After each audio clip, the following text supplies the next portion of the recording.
The men of Aghbala, desperate and determined, decided to dig a well deeper than any in the region. They sought a source of water that would never betray them, that would never run dry. For 40 days and 40 nights they toiled, their picks and shovels ringing against a stubborn rock. Hope was beginning to fray. Then, on the 41st morning, a cry went up.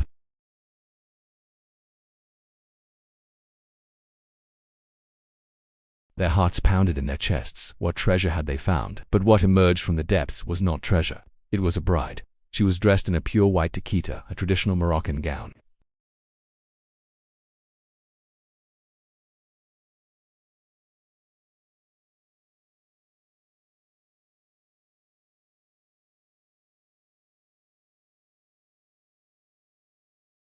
Confusion turned to fear. No one knew her. No village in the surrounding mountains had reported a missing bride. No family came forward to claim her. Who was she? Where did she come from?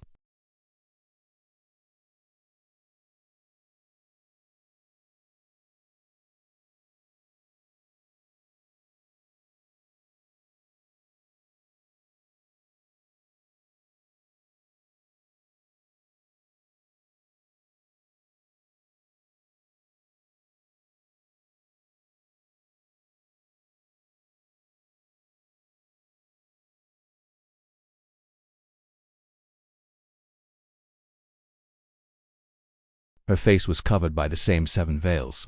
Her hands were adorned with fresh, intricate henna. Her feet were worn smooth from a long, impossible journey. And always, there was a smile hidden beneath the veil, a serene, unsettling smile. The village learned to live with this cycle of grief, a dreadful tax paid for their prosperity. The last disappearance was in 2016. Her name was Leela. She was 19. Vibrant and full of life, promised to a young man from the nearby town of Bani Mello. Her family was filled with joy and anticipation.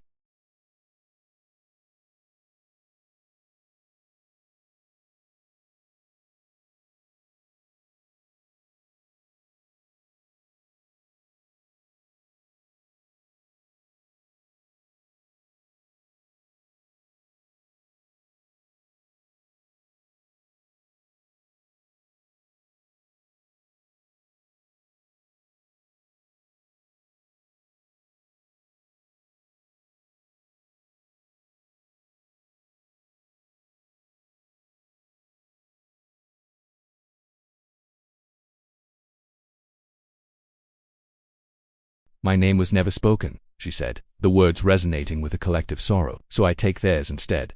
And with that, she leaned back, surrendering herself to the darkness, and fell into the well. They lowered the rope. It came back up, just as it had all those years ago, wet, black, and heavy. Tied to it was Leela, her face still hidden, but the smile they knew was there, a permanent, haunting fixture. She was now another unnamed bride. The villagers had had enough. This time they would end the curse. They sealed the well with 7 heavy iron plates. They poured 7 sacks of salt over the seal, a ritual of purification and banishment.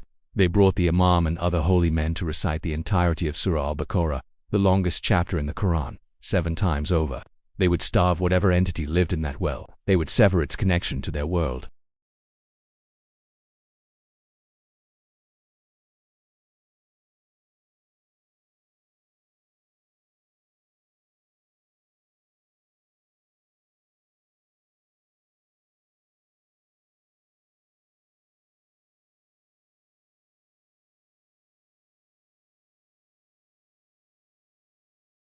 After the sun has vanished, and if you listen with all your heart, you can hear them.